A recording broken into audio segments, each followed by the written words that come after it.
All right, we are recording, and this is a Lost Dogs podcast.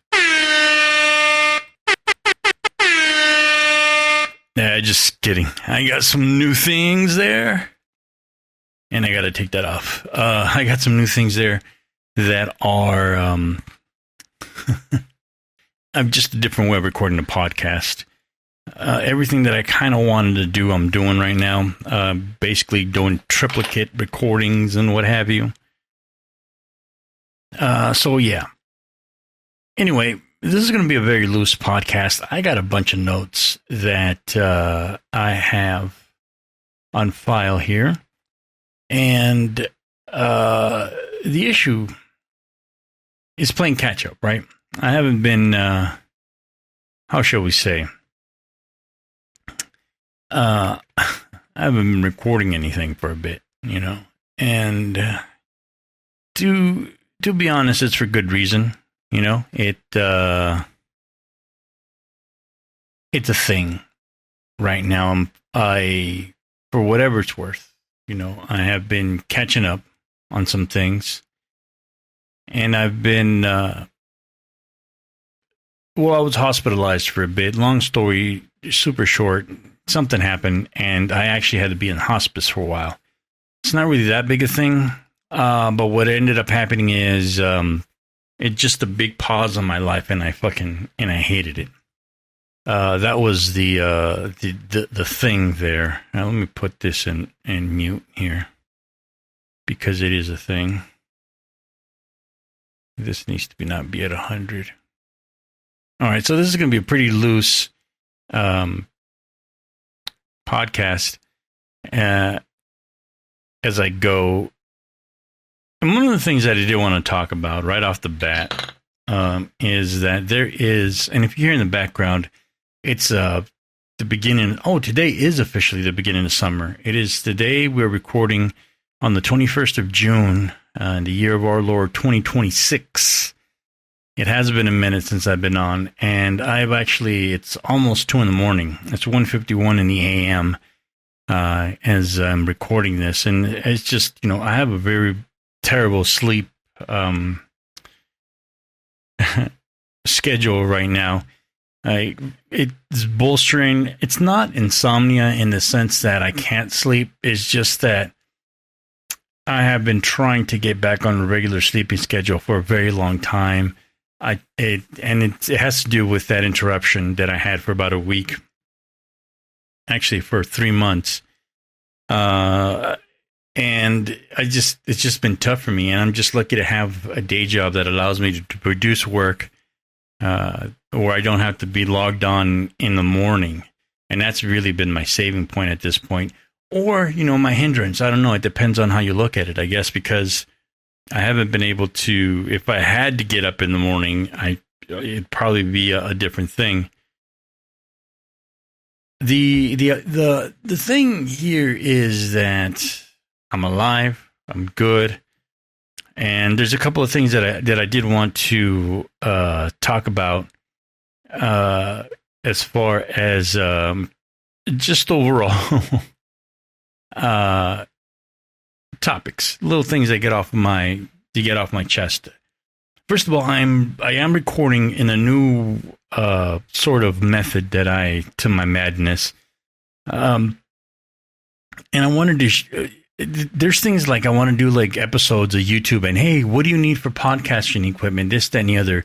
And it's one of the few things that actually irks me about the overall genre of YouTube, where it's about likes and shares, because that easily translates to money somehow, some way.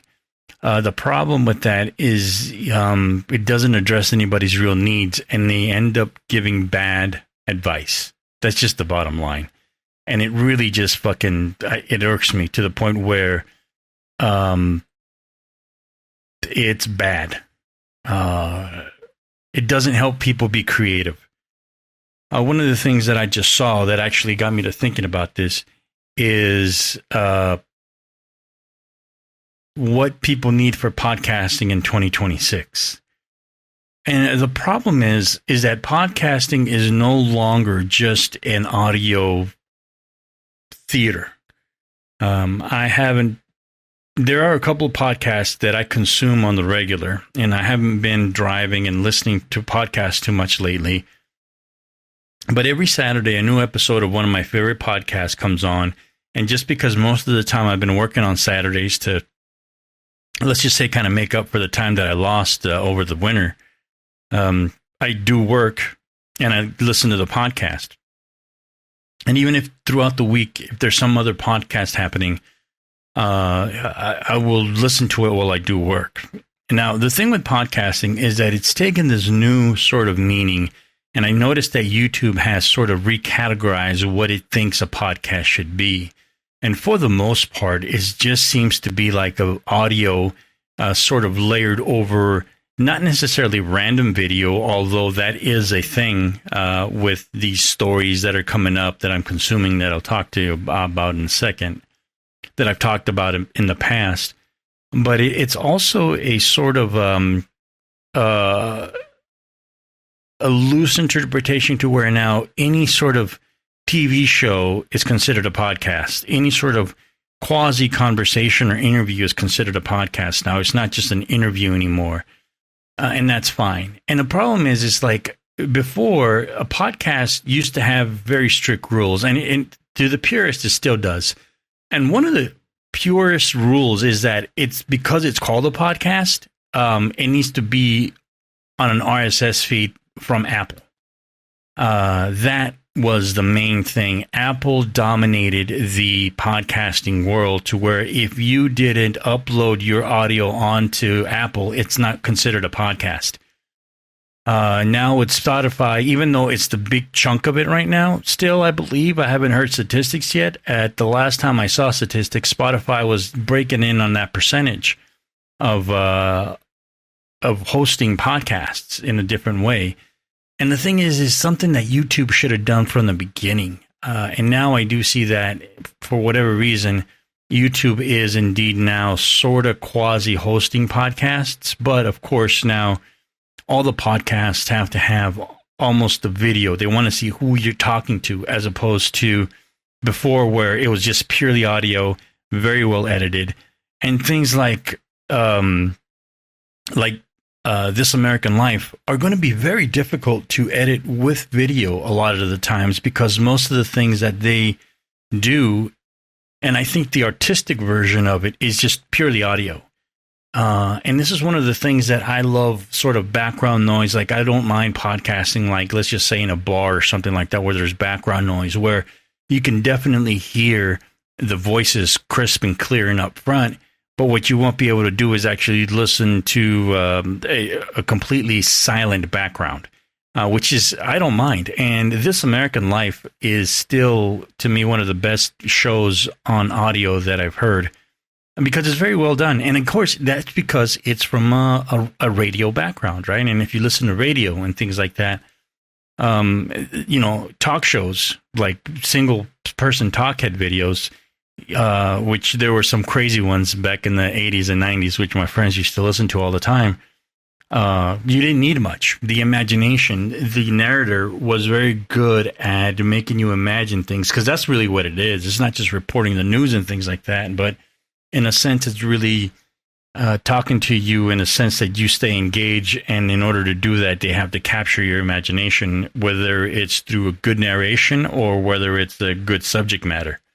And people like G. Gordon Liddy were masters at both, in my opinion. And I wasn't a real big, I heard a few of his transmissions, if you will, but I wasn't, I had friends that were really big listeners, and they loved him for that. So podcasting is taken a new medium. And while I'm still always going to use Libsyn and upload my audio, I'm starting to streamline it to where I don't necessarily think that I need to show my face or anything like that, or show the studio or show who I'm speaking with. I'm not sure that is something that I'm going to continue to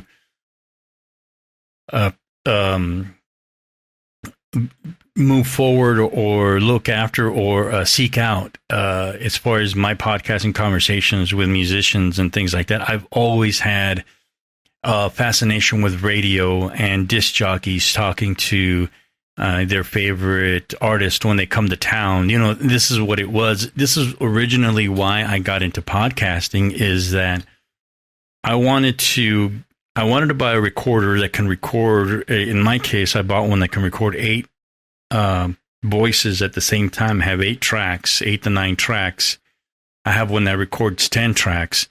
But it's good, and it's a sense to where I can give every one of the band members, no matter if they were a 2-man group, 1-man group, or 8-man group, or or 7-man group. I even bought mixers to start mixing in if there was a bigger crowd. And I just wanted to get to the show first, or somehow see that the band was coming into town and ask them if they would like to do a podcast before the show, anytime at a bar, at a cafe or something like that. And just so that I can throw up the gear on the table and go from there. I remember when we were Transfer did one of their first TJ shows with another one of my favorite bands, Labia and TJ, way back in the early 2000s. There was a street fair on Revolution, and man, it was such an amazing day and night. We had a great time. But one of the things one of the radio stations did at the time, and this, I think podcasting was a thing, but it was really mostly a radio thing. The DJ came to the bar, one of my favorite bars. It's called the Nelson. There in the northern part of Revolution Avenue, where the stage was set. By the way, it's a great bar. They play good rock and roll, and it's a great vibe in there. It's a good dive bar. And we just, and I took pictures of them because that was my quote unquote job back then. Job is a very loose term. It wasn't my job. I wasn't making money from it. I just want to make clear I wasn't a professional rock and roll photographer by any means.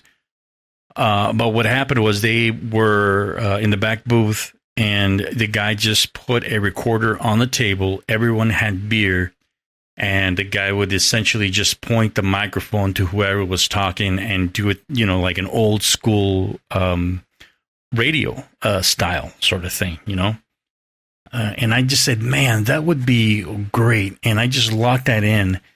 And I was like, there's got to be an easier way. There was easier ways. Like if everybody had a microphone, they talked into it and this, that, and the other. And I can give everybody headphones so that they can listen to each other. And I was glad that as I started, and I still want to produce all the podcasts out there, except at this time now that there's got to be layered in podcasting with video now. It's not just audio. But anyway. It would have been, great to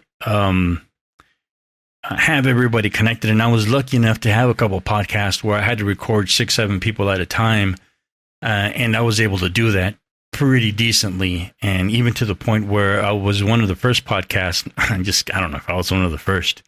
But when the pandemic came, I was able to record remotely and find different ways to actually be able to record decently. And some people were basically calling in, and there was some decent software out there that allowed people to do that. But, with that in mind, slowly but surely, once the sort of pandemic came and I was really into it, it killed it. It killed the vibe. Man, that pandemic killed a lot of things. So I didn't take off as much as I wanted to. And now it's really like a thing to where, I just can't be like MTV before the after show or the after party and see if anybody wants to go and have a podcast in the back, because I'm not sure. I think everybody wants a little more than just a conversation. And I've never had the pull to say, like a radio station that says, hey, we sponsored this show for you. You need to talk to us so that we can bring more people to the show and things like that. I just don't have that kind of pull. I wish I did, but I don't. And, oh, well. But anyway, now podcasting is, if I would have to do that, I would have to somehow add video to it, because that's what everybody wants. And in the past, where I could have been the only one producing, recording, and engineering the show at the same time, I would now need to get a second or third camera person recording video afterwards. And it's kind of a weird aspect now. I can show up with tripods and shoot videos and things like that, but now it's a whole production deal that I just didn't have access to in the beginning. And it's getting, it gets kind of frustrated, but whatever, it's cool. So that's just how now podcasting works. It's different. It's now the things that I'm such a purist with podcasting now. I look at podcasting and you have to adapt. So to my initial gripe about these YouTube people, if you're offering advice, and of course I'm coming from a photography background or a creative background, the idea is, what kind of podcaster do you want to be, and would you like to evolve to something else?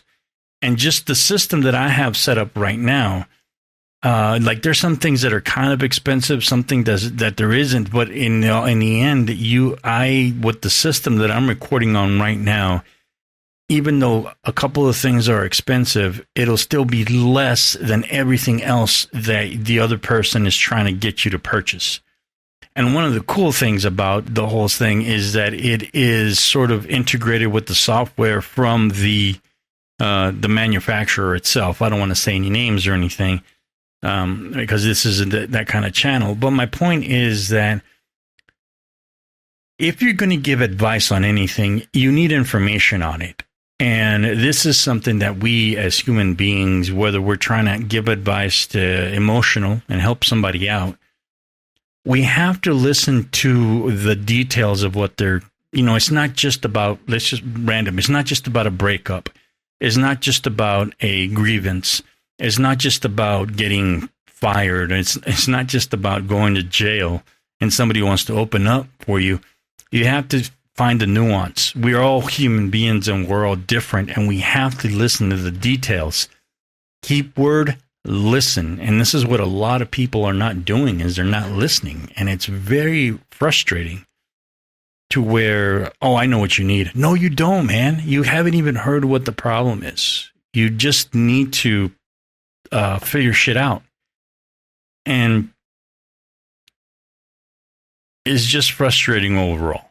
And it's a thing that transfers over not just for my artistic, creative community, but it seems to be a problem that is happening worldwide. And this is where I need to get into this a little bit. I don't like soccer. I'm not a soccer fan. And that's not to say that I hate soccer or that I think soccer should be eradicated. And I'm using the term soccer here on purpose. I don't believe in the football that I believe in, even though I don't watch the NFL, and I haven't watched the NFL for almost 20 years because of the shit that went down. I've been boycotting the NFL for a very long time. I don't even want to talk about the NFL and football and American football. Maybe one day. I just never got into college football. And it's not because I don't believe in college football. It's just because I don't really have an alma mater for it. I don't have a sort of team to root for. It's just, if I would have gone to any team, and here's the thing, what's funny is the most games that we watched on TV as growing up were Notre Dame games.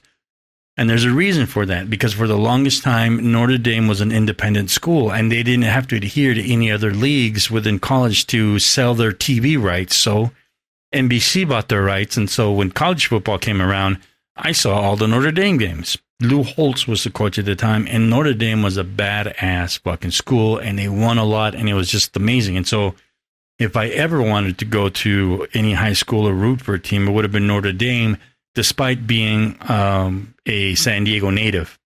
Again, San Diego Aztecs are not my alma mater.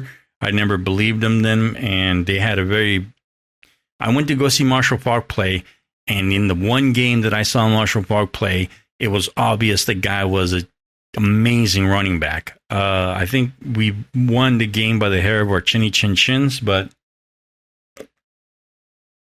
despite Marshall Faulk playing for despite Marshall Faulk being the number one running back in the world, At that time, SDSU wasn't able to secure anything at that point. And they've never been a very good football team in the sense of real ranking. I'm not sure. They've never, if they've been in the top 10 recently, I don't know about it. Put it that way. Anyway, I understand the power of soccer. I understand that it is worldwide. It's global. A lot of people watch it. But I used to watch it as a kid. My uncles came over. They were huge football or soccer fans, and they were specifically a team in Mexico. So every Saturday or Sunday, we would watch the game because they wanted to watch it. My father was never into sports. My mother really only liked baseball and the Dodgers. Even my mom was weird. She actually liked the Dodgers before Fernando Valenzuela was in there. They would talk about how when she was a kid, she would turn the radio game on, or the radio on as a kid, and there was always Dodgers, because Dodgers were pretty ubiquitous. They were one of the first ones, I think, to seek out actual talent in Mexico aggressively. And that's how they found Fernando Valenzuela. But my godmother and my aunts and uncles used to tell me that, yeah, your mom would just listen to baseball all the time. And it continued, like on the radio, there was always, if the Dodgers were playing, she would listen to the Dodgers. And then when Fernando Valenzuela came on, forget about it. It was, that's what it was. And I was never a big Dodger fan. We all liked Fernando Valenzuela because it's like, you have pictures in your house, you have pictures of Jesus, and then you have pictures of the Virgin Mary, and then you got pictures of Fernando Valenzuela, sort of thing, But yeah, it was, people don't understand how big Fernando Valenzuela's are, and I've talked about how he changed my life. And actually, let me see, I have it marked on my calendar, and his on the 29th will be the anniversary of Fernando Valenzuela, may he rest in peace, of his no-hitter on the same day that Dave Stewart threw a no-hitter. And he called it in the dugout when he saw Dave Stewart finish his game. He told his team, okay, you saw one on TV, now you're going to see one in real life. And he went out and threw one. So the idea that we were a big soccer family, it didn't exist in my house. Again, my father didn't like sports until Fernando Valenzuela came about, and then that's a whole other story. We're going to get into that. But my dad actually hated sports. He feigned that he liked sports for a while because we had family friends growing up to where it was funny because the first sport that I played, and this is early 80s, I couldn't have been 7, 8, 9 years old. The first organized sports that I played was soccer. And we played at the YMCA out there we started at the Jackie Robinson YMCA, which is the YMCA that I went to. But for whatever reason, we went over to the YMCA in, I don't know if it was City Heights or somewhere off of Fairmont. Or it might have been North Park. I'm not sure. I don't think so. I forget the name of the neighborhood. But when we started playing there, we started playing at this one park called Hollywood Park. And it's kind of like a nice little secluded neighborhood park that you have to go through a neighborhood to get to it. And it was a big soccer park. And, this is the other thing. I don't understand how come the U.S. isn't a big soccer powerhouse when there were so many kids playing soccer and, so many decent kids playing soccer. But by the way, I was not very good at soccer. I was good at baseball and football, but soccer wasn't. I was a big kid. I wasn't fast, and I didn't move a lot. And again, it wasn't my big passion. We played soccer around the school or in the neighborhood, like pickup games. But again, I wasn't very good at it. But I thought I was, but I wasn't. But when we started playing soccer as kids, the adults got the idea that, and I remember all the adults must have been in their mid to early 30s at this time. And they decided, you know what, why don't we start playing soccer? And so they started playing pickup soccer games. And then it got really intense. And then my dad would build these foldable goal posts that he just made up. And you can take them and you can construct them and they'd sit properly. And all you had to do was just drape a net in the back. And they were real goalposts, official size. And you could break them up and set them up, and they were lightweight and they were good enough. And it was just like, man, he did that for once we started to get really serious about playing soccer. And it got to the point where there were so many people playing soccer and there were fights, and it was just, oh man, it was crazy. And then slowly but surely, they started to get more and more organized, and they started joining real leagues, real adult leagues with uniforms and everything, indoor, outdoor. And I remember one of these guys was, his name was Tony, and he was crazy, and he was very aggressive, and he would fight people all the time. Tony was a different character altogether. He was he's one of those souls that was a genuinely good guy, but he had his fucking demons with him that even as a kid, I knew that he meant well overall, but at the end of the day, the guy couldn't defeat any demons that he had, and he just ended up being a piece of shit. Apparently, he was also a good worker, but he just pissed his money away. He was so good at bar games too. He would play pool, and he was very good. Apparently, he lost and won games playing pool at bars and things too, but he's just, man, a good guy. I don't even think he drank that much. He was just an asshole afterwards. But again, the guy meant well. He just was the kind of guy that fucking would lose the month rent on fucking shit. Anyway. I dabbled in soccer, is my point. And I never got passionate about it to the point where it's possible that I may have been better at it and moved forward at it, but I found baseball. And once I got baseball and was actually a standout from the moment I started playing, there was no reason to go back to soccer because there's no way that I was, it's just a psych thing, why go back to soccer if I'm really, really good at this?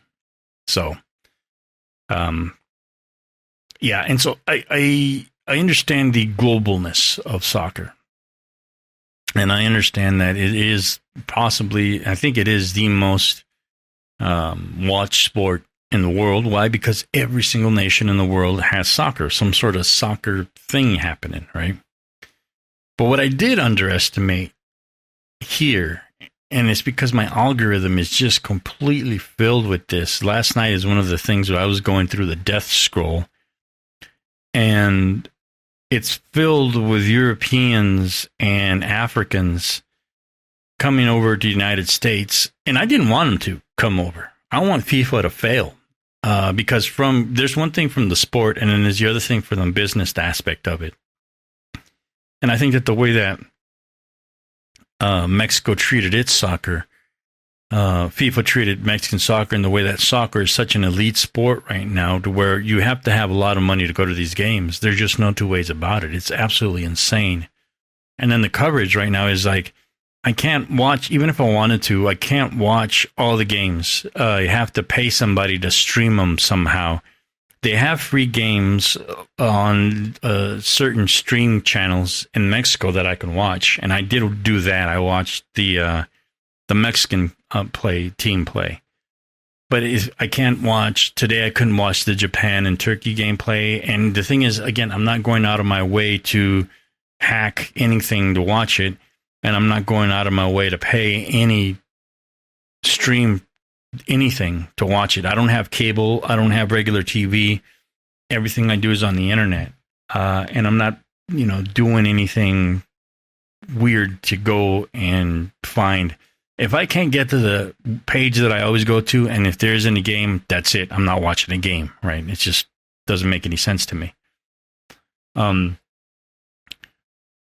So I catch certain games, but the problem is like that's another elite problem to where it's not in the United States and Mexico. I can't watch every single game, and that's been the running sort of template to where baseball games are tough to watch. Football games have always been, or again, tougher to watch as well. You need some sort of streaming service to get some of them done.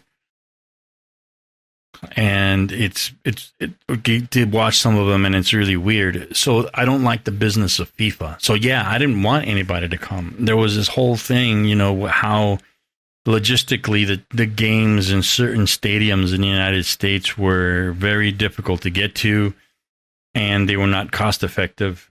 And there's even, the Scottish team, which I'll get to in a second.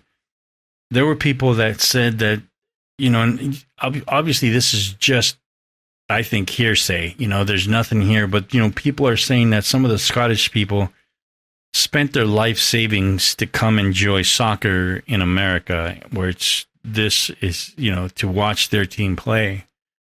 I think that's ridiculous. Absolutely ridiculous. You can treat it as a vacation, but I don't know if I'd ever spend my life savings. Let's just say I have $30,000 to spend to go watch. Okay, forget about watching a game. Let's just say I have $30,000 that I'm going to go for 2 weeks and spend somewhere that I've always wanted to go to. I can't do that. I would, and it's all relative, of course, right?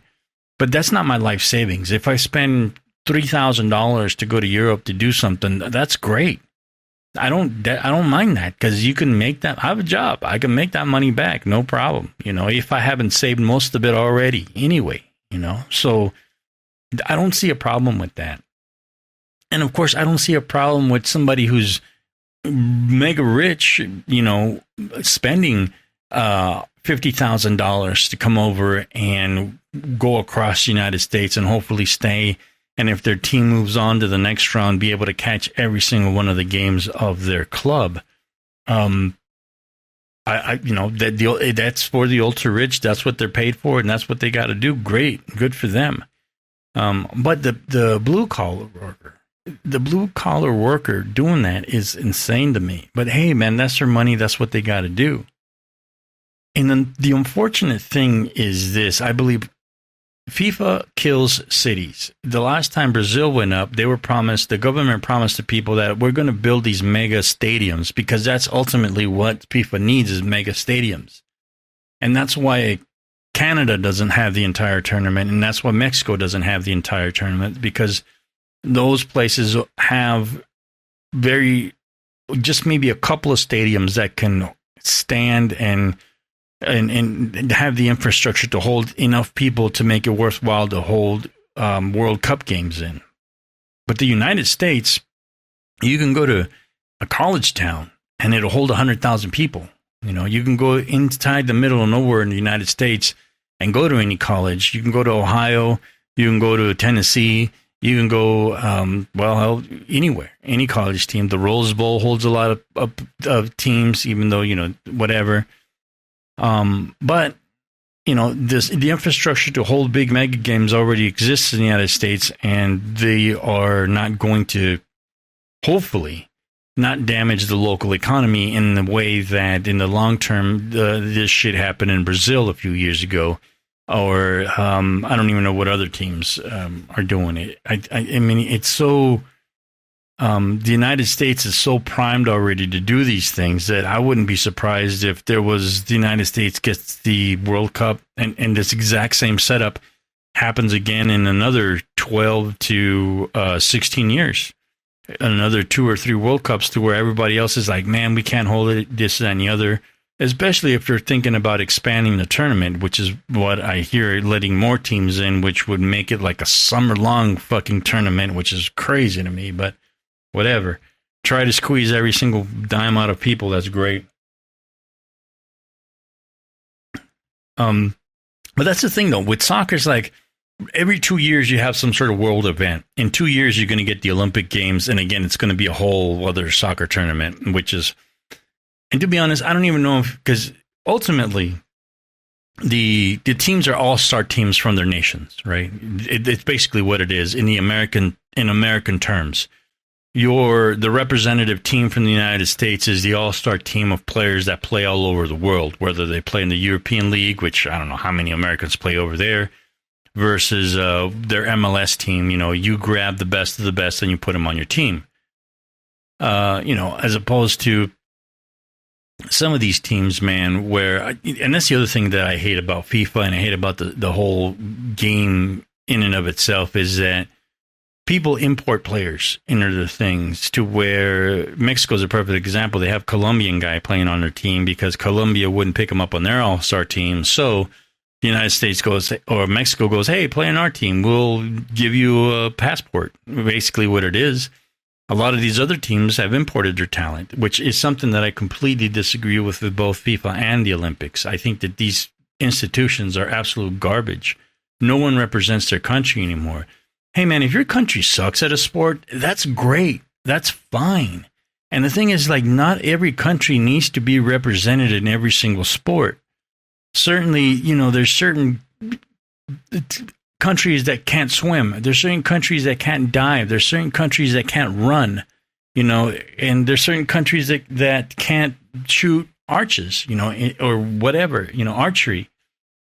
And there's certain countries that can't shoot straight. There's certain countries that can't ski. That's fine. There shouldn't be a complete representative of every single country, especially when you're like Mexico and you got, hey, you know what? All of a sudden we need somebody to be in the slalom race. And it's just like, dude, okay, we don't have somebody in the slalom race. Why don't we get some Swiss guy and make him a Mexican? And, here's a perfect example. The Mexican team didn't have a competitive softball team, the last Olympics. So what did they do? They went ahead and allowed the Mexican Americans from the United States to play in Mexico or for Mexico. And what happened? They're not very good, to be honest with you, compared to the United States. And because they weren't really playing for anything, quote unquote, which is what the Olympics is all about. You play for your country, right? That's ultimately what the Olympics is supposed to be. These chicks didn't give a fuck about Mexico. They didn't give a fuck about their flag, which is the Mexicans really love their flag. They love their uniform, and they just started throwing the uniforms everywhere. And it's like, dude, if I played in the Olympics, fucking forget if I won a medal. I'm keeping everything as a memento from the Olympics that I can possibly have. And including the uniform that I've given, the fucking equipment that I'm giving, I'm taking all of that home and framing it somehow. That's not what happened. And it's a microcosm of what happens when you import athletes to these things. So in that sense, it's not really a world event. All of a sudden, there's 4 countries always competing to each other because they import players from other countries, regardless of what flag they're waving. So that's just ludicrous. It just doesn't make any sense to me. Despite that, obviously, there are fanatics in the soccer world. It is crazy. It's always have been, and that's something that hasn't been lost on me, of course. And now they are in America. And so far, the last few years, all you see from a lot of the mainstream media is how much people hate America, which is fine. It's their country. They do what they need to do. There's no love lost in that aspect.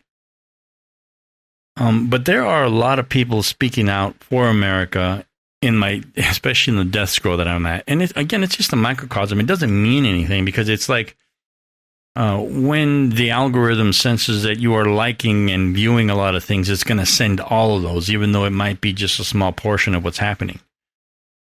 But the idea that comes across that a lot of the foreigners are very happy being in America, to the point where they are, I'm not sure what the mainstream was talking about. Everyone in America has been so nice. Everyone's treated us with respect. I can't believe America is what America is. And I think we did host the World Cup in the late 90s, I believe. And what happens in the late 90s, there just wasn't a big mass communication, right? We didn't have the internet to the extent that we have it now. So there wasn't this big overall communicado worldwide, people posting saying, man, America really is the best. I love America. There's a couple people that go back home and goes, you know what, I'm almost to the sense that, and I'm paraphrasing, it's like, man, I'm not, and I get the sense that they're not really depressed in a sense, but they are missing America already when they get home, to where a lot of people were criticizing the quote unquote the lack of freedom in America, and all they do is quote how ridiculous the quote unquote freedom is in America. And you need to kind of understand how there's a lot of people, I think Americans that may be a little upset about this too. Certain people that are like, that are not comfortable with being in America, living in America. And I'm talking about Americans that are like, man, I don't know what happened. Why is America this? Why is America that? And I'm sort of losing the term America in a very loose term here. I want to make this clear. When I say America, I mean North, Central, and South America. I mean the Western Hemisphere as we know it. And I'm using that because people went to Mexico too. And the big thing in Mexico is like, oh man, there's a lot of insecurity in Mexico. There's a lot of crime in Mexico, this, that, and the other. And there was a cute little reel that I saw that, everybody's worried about Mexico and the amount of crime that's happening in Mexico. And, it's weird that they're hosting the World Cups or certain World Cups. And, everybody's head should be on a swivel. And the real is and I'm sure everybody's seen it right now, is like the first thing that happens to the British team or the English team when they get there is that their van gets stolen, or the equipment in their van is gone. So, and that happened somewhere out in the middle of America. And that was the funny part. That's the meme to where, and you know what? I'm sure there's another Mexican quote unquote influencer that I just followed that, and I didn't see the whole reel, but it was a sort of the funny thing where she said someone stole her cell phone, and that's something that you definitely need to look out for.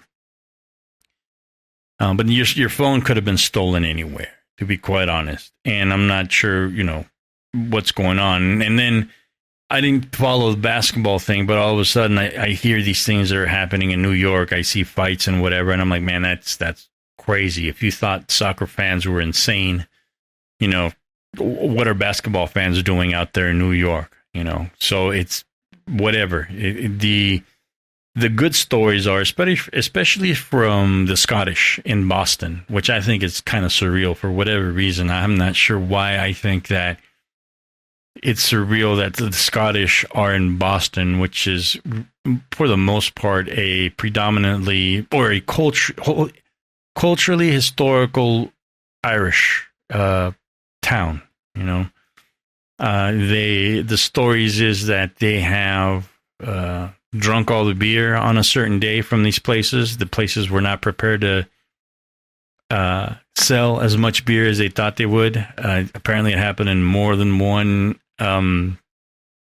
bar, and how cool the Scottish people have been, where they tidy up after themselves when they are at a park, and they party, and they basically clean up the park a little bit before they leave to make it easier for the people to come back the next day and actually clean up all the trash. The Scots have actually put as much as they can in a trash can and then piled up the rest of them very neat for other people. And that is very nice of them to do. You get a lot of reels of Japanese people eating barbecue for the first time. A lot of of Vikings, a lot of Swedes coming over, and is it Swedes? I'm not sure, coming over and having Mexican food for the first time, and everybody enjoying the Americas more than they would have. And I'm kind of, that is real. That's really cool in the sense that at least and I'm sure there's people that have been in bar fights. I'm sure that there are people that have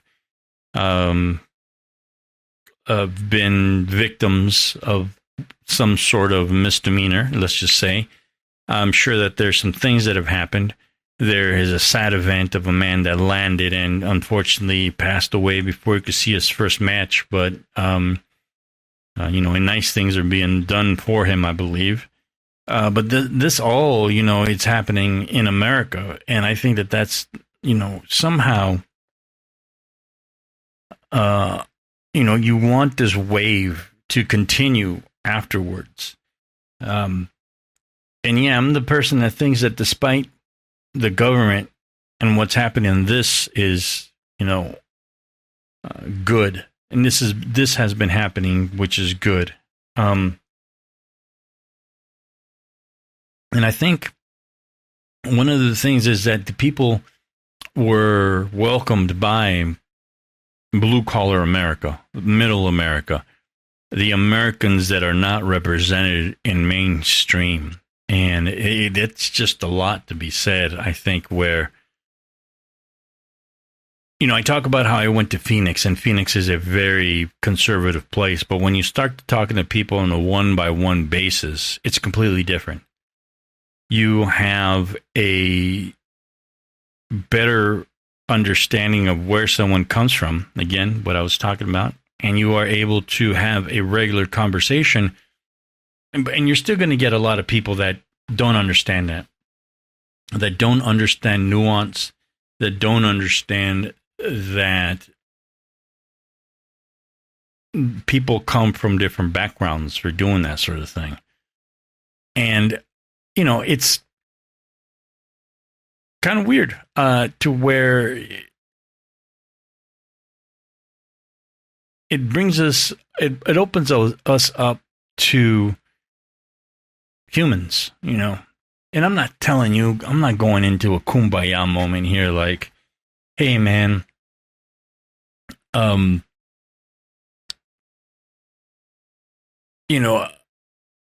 can't we just all get along sort of thing? But in a weird sense, it's this, it took something like soccer to do it, as opposed to war and tragedy, to do something like this, to be able to somehow have a cultural shock. And here's the thing, the last, I don't know if it was a World Cup or if it was an Olympics, but whatever happened in the last couple of cups, when the internet was still strong, I didn't get a sense of, oh man, this place is amazing, you need to come here, this, that, and the other. I mean, there was places where one of the places was like, well, they're very strict with stuff, so we can't do this, we can't do that, even though the people were really nice. There wasn't this sort of mass clash of cultures coming together and praising the host company, that the host country, in the sense I think that the Americans were doing it. There's just a lot to see in America. And the thing is, obviously, the philosophy was like, I hope America knows what what it has and what it doesn't has. And to a certain extent, we might take a couple of things for granted, but it's not like we don't know that we live in America to a certain extent, and that's obviously part of the problem. So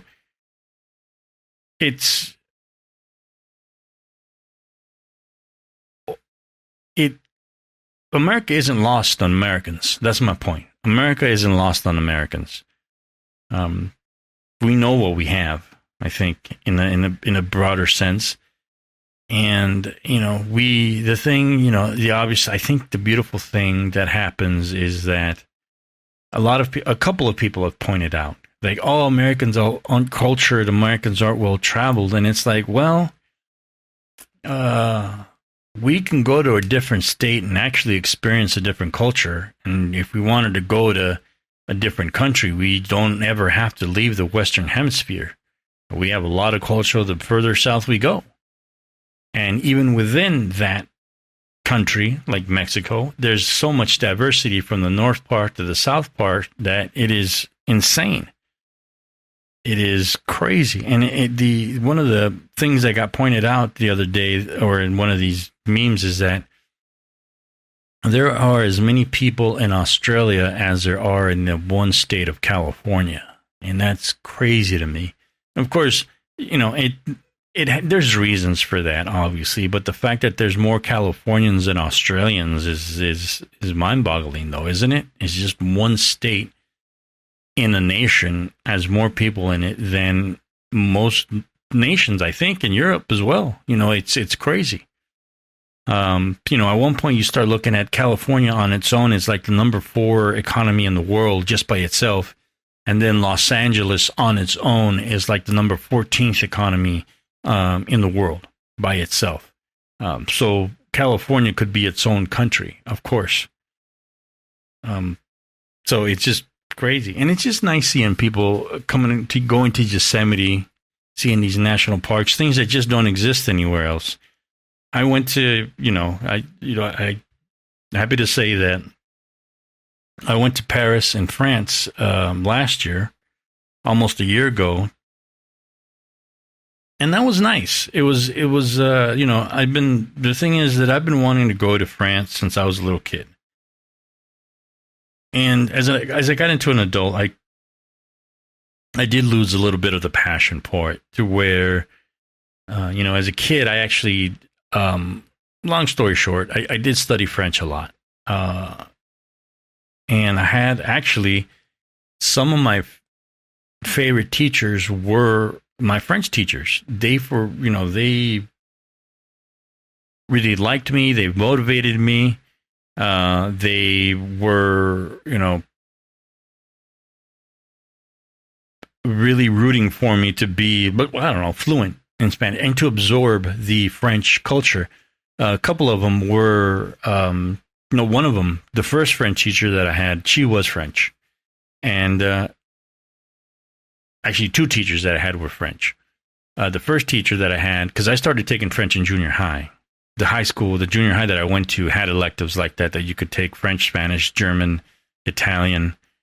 It was a really good school. But then in high school, I started taking French again, and those were American teachers. And the lady, my junior and senior year of French, she was very, again, motivated. And unfortunately, she was trying to plan a trip for France for whoever wanted to go. Unfortunately, I just didn't have the money to do that. But she was trying to convince me to go, sort of thing. And then I took a little bit of French in junior college, and that lady was French, and she really was encouraging as well. Man, that's a little trip down. I did study a lot of French. And she was very encouraging, and I did very well, and she liked my direction I was going. But then slowly but surely, I just ended up not going back to, I think I could have minored in French at one point.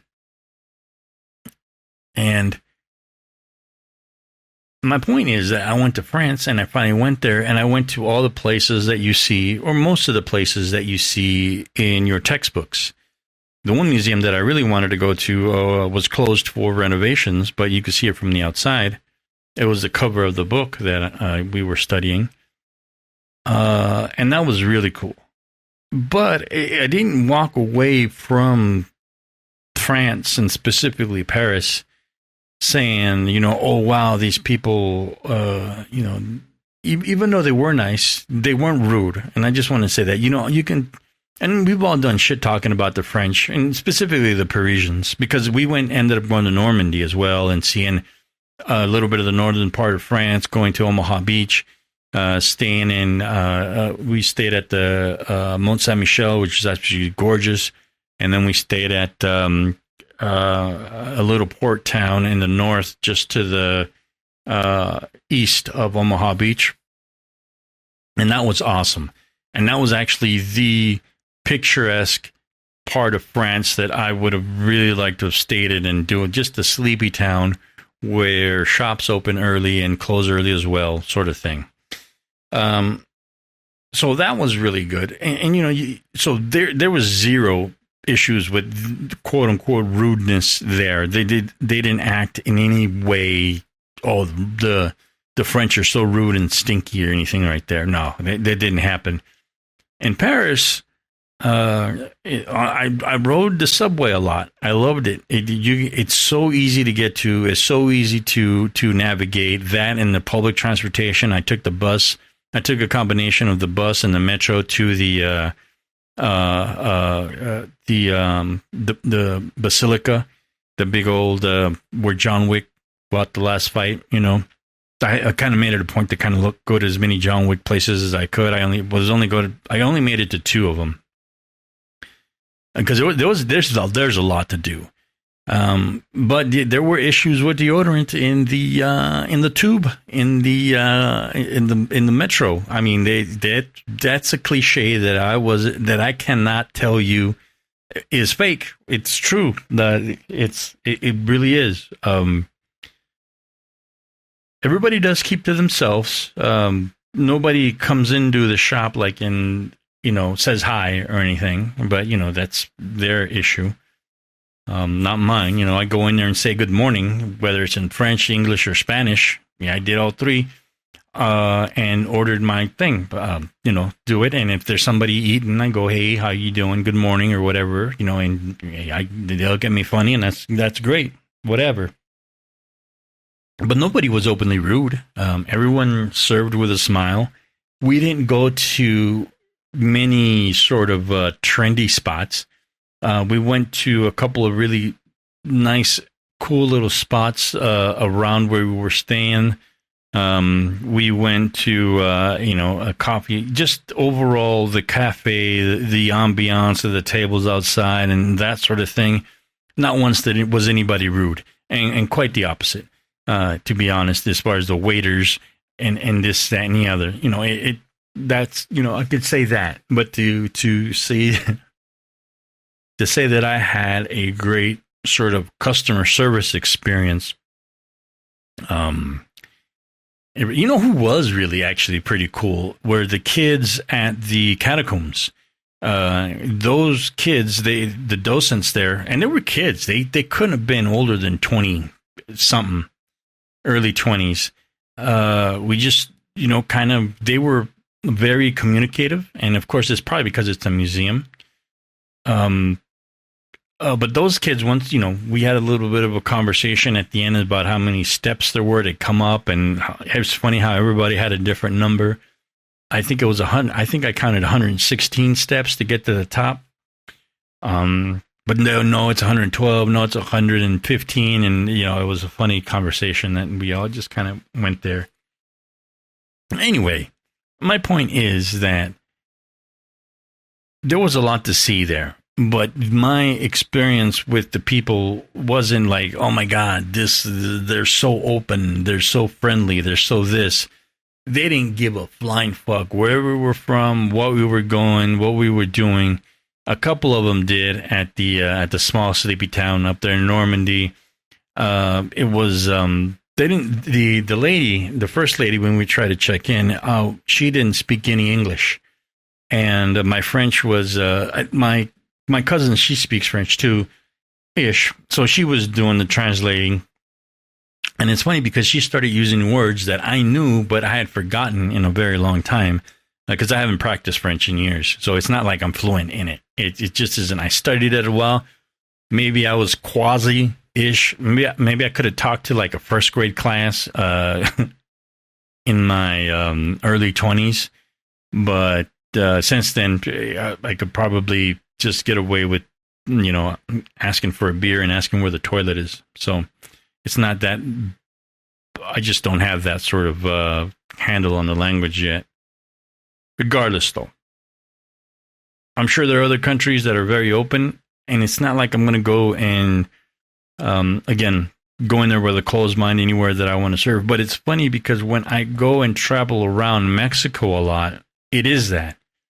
It is this like, hey, where are you guys from? And it doesn't really matter if you're from within Mexico or outside of Mexico. The conversation happens. Hey, where are you guys from? Oh, we're from Tijuana. We're from Rosarito. We're from Mexicali. Oh, yeah, man, this, that, and the other. And you get into this like little thing happening. I was in Jalapa a few years ago, and the place that I had wings at was very accommodating. Was like, hey, man, so what's up? Because, you know, I speak Spanish fluently, but it's not, they can tell that and it's not that I have an accent, but they can tell that it's, I'm not from around there. I don't, you know, I do speak Spanish, but like my accent isn't theirs, you know, right? And if you talk to me a little bit longer, you will realize that Spanish isn't my first language because of the words used that I use, right? So it gets very sort of obvious at a certain point that I'm not from around there. So they start asking me, hey, so where are you from? This, that, and the other. Oh, I'm this, that, done. And it gets into a full-blown conversation with the workers and the chefs. And we just start talking. And they're like, hey, man, you know, they're like, well, what do you think about the wings? Because, you know, we're trying to perfect it. We used to work somewhere up in the north and this, that, and the other. And I'm like, dude, I really love, like, the habanero sauce. I haven't tried this one. And the guy goes, dude, hold on. So he cooks me up a couple of other wings. on the house. He just wanted me to try them. And he wanted me to try the different salsas. He's like, this is a sauce that I made. It's some sort of pineapple habanero concoction that I made. And I'm like, really? Yeah. And man, it was that. I didn't have that experience in Paris. You know, I didn't have that experience so much in France. But of all the shit talking you can do there, I can tell you this about France and Paris. The wine, there's a certain wine that I forgot, and that was one of the things where the waiter from the restaurant that we went to, he did come up, and I'm like, man, this wine is pretty good, and it was cheap. And I mean cheap in the sense that we were at a decent restaurant, we ordered the bottle price was cheap, and I was like, man, this is delicious. What is this? Oh, let me bring you the bottle. And I took a picture of the bottle just so that I know what region it's from. And it's like this, if you like this, you know, all the wines from this region are very similar and they're very reasonably priced, and it's because it's this, that, and the other. And that was one of the few times where, and it was at the Escargot restaurant, which is, you know, funny. And it was very cool because we were essentially the last reservation there, and we were one of the last people to leave the restaurant, and they were just very nice there. Absolutely great restaurant there. And by the way, yes, it's supposed to be one of the restaurants where escargot was actually originated from, or their specialty is the escargot. And don't get me wrong, the escargot was delicious, but the escargot at the Hotel Caesars in Tijuana is better. I'm just going to lay that out there. Tijuana has a lot of great restaurants and eateries. And that's the other thing, too. The hospitality that you get at most restaurants in Tijuana, even taco stands, is amazing. You have a conversation with people. They greet you and they talk to you, and it's warm, and it's not, you know, aside from that one thing in Paris, that's all I had. And of course, so the wines are great in Paris. You can't talk shit about the wines. You also can't talk shit about the cheeses. That's their jam, man. I'm sure they got a lot of other things too, but the cheeses are good. I didn't find the steak and fries to be as. And here's the thing too, you know, the steak and fries issue with Paris is that Paris isn't as good as maybe their culinary arts may be. And this is one of the things I wanted to bring up too. There's two things that don't happen in France, and this is one of the things that you could. Oh my God, they're known for this, and I kind of I didn't get into a discussion, but more like a sort of just a little jab conversation with somebody. But the United States is known for their beef. That's what we have. And to add to that, Mexican beef is also really good in certain parts of Mexico. So when I cook my steak, I have gotten so good at cooking my steak at home that it's very difficult for me to go find another steak anywhere else and go, oh yeah, this is good. Say from maybe a steakhouse that has some sort of ultra beef that I don't know access to, and a chef that somehow has a thermometer that can get it within a 1,000th of a freaking degree of what I need. I cook my steaks the way I cook my steaks, and it's great. And in the fries and how I make them, I have different ways that I make fries. Man, they're delicious. And that's the other thing in Mexico too. Anywhere you go, it seems like the French fries are always really good. And a lot of the times it's because they cook them in lard in certain times. But in France, the French fries aren't as good as you might think they are. And the steak is good, but it's not what I'm used to, sort of things. I did have a burger at one of these places, and that was actually delicious. The fries weren't all right, but the burger that I had at a certain spot, just within a 15-minute walk from the Eiffel Tower, it's delicious. That for sure. And their bread. The other thing too is the bread. The baguettes are delicious. And I had the thing called a jambon beurre, which is basically a sandwich it's a baguette sandwich with ham and butter and sometimes whatever else you want to put into it. Those are good. And certain beers are pretty good too. Don't get me wrong. I didn't try every single thing France had to offer at the time, but a lot of the things that they did have were pretty good, but the steak wasn't as impressive as I would want it to be. And it's, in some places it is cheaper than others. But the thing is that, they're not known for their beef quality. They're known for how to cook it, probably. And the other thing too is the coffee. Now, don't get me wrong. They serve a pretty good cup of coffee. But again, I am so good at cooking my coffee or brewing my coffee that it's very difficult for me to go somewhere else. And it's funny because when you find a passion on something and you know how to do it right, it's very difficult for you to go to a fast food place, let's just say, or a place that doesn't specialize in this, that isn't a sort of corporate monster, and saying that, okay, yeah, I'd rather go to this place and have my coffee. Because I purchased my coffee from somebody that's not in the store. I have a guy for my coffee that is direct from the coffee people that grow the beans. So I know what coffee I want. I know how I want it toasted and this, that, and the other. And so, somebody was trying to tell me, that, okay, well, France is this, that, and the other. I'm like, France may have a coffee culture in a sense, but where's coffee grown in France? Where is coffee grown anywhere in Europe? Coffee comes from other places, and those are the places that know coffee. And in my case, it's Veracruz and Oaxaca. You can talk about Colombia. Over there in that neck of the woods, I'm sure they have a lot of African coffees that come their way, and maybe some sort of Middle Eastern coffees that also come their way. But I don't know where in Europe they grow coffee. They brew it, don't get me wrong, but I'm not sure where they grow it. And that's where the culture comes in.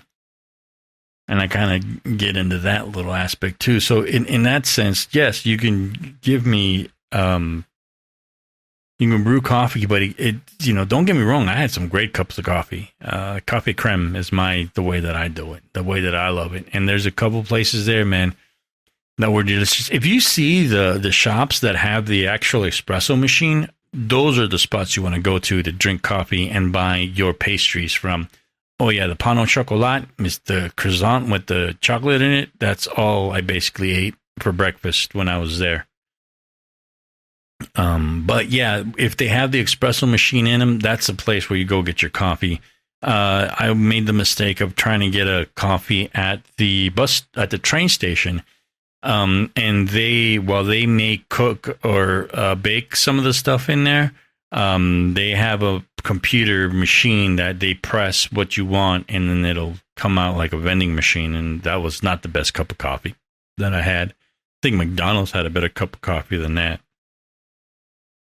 But aside from that, it was delicious. There's things that you got to go to, and I enjoyed it. But to come back, it's to what I was talking about. There wasn't a sort of warmness with the tourist, and which is funny because obviously Paris is a dude. There's so many tourists in Paris. It's absolutely crazy, and the amount of diversity that is in Paris. How many people from all over the world end up in certain spots in Paris is insane. It really is. It's things that there's cultures that that are absolutely colliding, and I'm sure that there are cultures that I've never seen before, and I'll probably have never seen since that I just wasn't privy to. But there are just so many. It's not just that there's a lot of people at the tourist sites. It's that there's a lot of people from all around the world at these tourist sites, and that is a little different than before the World Cup. Like you can go to Los Angeles, you can go to Disneyland, you can go to a bunch of other tourist spots in the world, and you're not. I mean, I didn't go to. I've been to Mexico City, right? And you can see a few people there that are not from Mexico City. I've been to Boston. You can see a few people there that are not from Boston. I've been to obviously Los Angeles. Phoenix isn't really an attraction. But you go to these places and there are tourists there. I mean, like I haven't been to Disneyland in 30 years. But when we did go, there were people there, but it wasn't as crowded and as diverse as these tourist places in France. I mean, when you go, the thing was the Basilica of the Sacred Heart is a Catholic site, right? It's in Paris, in France. It's a Catholic nation. But what you have is people that go to these places that have nothing to do with Catholicism. That you can see people walking around that are not Catholics. And you know that because of who they are and how they're dressed. They just need to go see what this Blessed Sacred Heart of Paris, the Basilica of Paris out there in Paris, France, you know. And yeah, it's amazing. So now with the World Cup, we have that. We have these massive amounts of tourists in the Americas. And, well, I guess North America is basically what it is because there aren't any things in Central and South America. So in North America, you have these clashes of tourists that are finally visiting these places that probably would have never done so unless there was some sort of soccer game that they needed to see. And that blows my mind again, that people are so passionate. And that's another thing that I did not see coming. How people are so passionate about this game that they are willing to not just open their wallets. In some sense, they've opened up their hearts to this country that they've been told might be hostile to strangers and to people that don't look like them or that don't act like them. And it's nice to see that the people that hosted them, at least, were just as open-hearted, whatever the motive it may be. Because, of course, it's like, hey, man, we're going to get a lot of Scottish people here. Let's be nice to the Scots because they are going to spend their money. And, yeah, you got to realize that when you come to the United States for these events and you look at the prices and what it costs to get here, these people have disposable income in one way, shape, or form. You know, I don't care if they decided to spend their life savings on this. They spent a lot of money, whether they, again, going back to that blue collar money or that white collar money. Everybody's coming here to spend a lot of money to do things. and staying for a long time. And then that's the thing. There's other people here that some of these countries are moving to the next round, and they're like, well, I need to stay and watch these games before I go home. And I'm like, man, ooh. And they're asking for help. And I'm not that cool. It'd be nice to where I think that if I was as passionate about soccer as these guys, I would have opened up my home and go, hey, man, stay with me. If I was in some sort of soccer mecca haven or whatever, host team, you could stay here until you need to go. They said, but I'm not, and that's the thing. I'm not. To me, it's crazy. It's crazy to like, man, what are you doing? It's soccer, blah, blah, blah, blah, blah, right? But I'm sure there's other people that are just as open-minded, and they're, if you just get into that algorithm, you'll see a lot of good stories of a lot of good Americans, a lot of good of North Americans, let me put it that way, that have opened up their hearts and their wallets and just overall their hospitality to these people, and they're not even big on soccer. I mean, just really quick, there's one where, obviously, again, blue collar people coming over, they're penny pinching and stuff, and I'm sure that the Uber drives are out of control to get to where it is, and the people that were staying at the hotel are like, man, we need to get this Uber ride, and they asked, I'm assuming it was way too expensive to get to the place, and the person managing the hotel or the motel was like, man, I'll take you. And then I'm not sure what their way to come back is, but I'm sure that it was, save them at least half the money on Uber, And if it's to the point where like, hey man, you know what?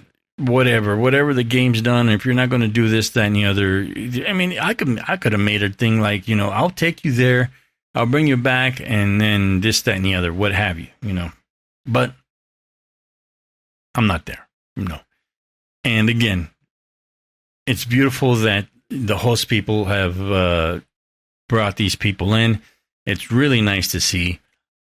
I am very interested to see where this heads on from here on out. But I don't know. And that's all I have to say about that. I mean, it's just, hey man, it's been a while. I'm not organized. I was going to talk about some things completely fucking different. I'm just rambled on for a lot here. But again, if this fucking game could somehow bring world peace, and that's one of the points that I wanted to make. I like I said, I didn't see this coming. Soccer, something that I have zero passion about. But if that's going to bring world peace, I'm all for it. It's somehow there's too many things happening right now to ignore that this isn't healing something, that this isn't benefiting something aside from money, that this is somehow culturally benefiting something. Like, I am serious. I do want to go to Scotland on the tails of this and meet people in a year or two saying, hey man, I was in Boston and this is what happened, and make friends over there and help them drink the pub out of beer and whiskey or what have you out there.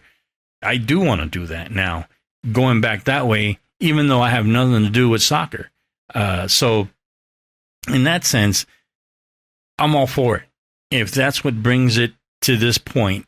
And it's something that I've never heard this game do on this level in a very, very long, at all, actually. I was going to say a very long time, but at all.